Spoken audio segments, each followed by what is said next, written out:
everyone, and welcome to Tamriel's Tales. Today we're reading The Brothers of Strife by Neely Omavel, which can be found in the Elder Scrolls Online. So let's go ahead and get into it. My fellow scholars would have you believe the elves of the Ashlands are unstoppable. They point to Red Mountain and other triumphant, if hard-fought battles against the Dwemer as proof. But once, long ago, our people were as fair as a mountainside in Skyrim. In that distant time, we were driven to the edge of defeat. In the time before Red Mountain, we were known as the Kymer. We were just another race of Mer eking out a living on the edge of the inner sea. Then came the Needs. Though the Nords of today are allies, the Needs were adversaries of the darkest nature. They sought only land, conquest, and spoils. We extended open hands of diplomacy, which they lopped off.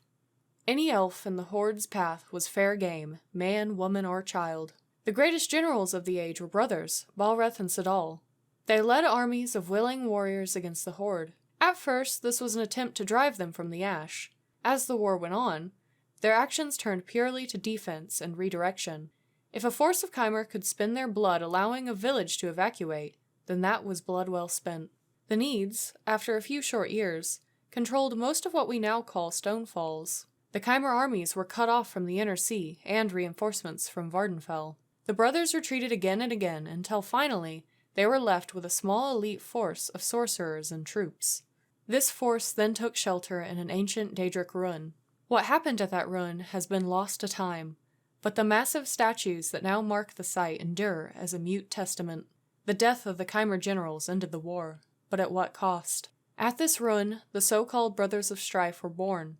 My research shows that the Kymer mages from Vardenfell eventually bound the beasts, but not before the brothers ended the lives of hundreds of men in Mer.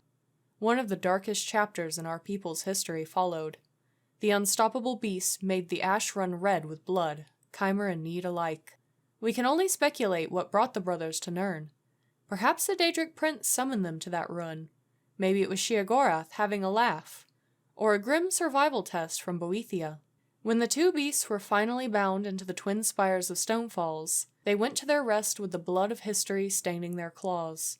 We must hope and pray to the three that their like will never be seen in the Ashlands again. Thank you so much for listening today. I do hope you enjoyed it.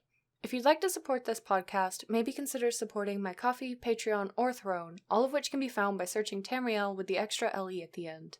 If you're interested in watching the stories of the games, maybe check out my playthroughs on my YouTube, Tamriel. Or if you'd just like to see what I'm up to, you can find my Twitter and Instagram at xtamriel, just with the extra little X at the beginning. Thank you so much for listening again, and I hope you have a lovely rest of your day.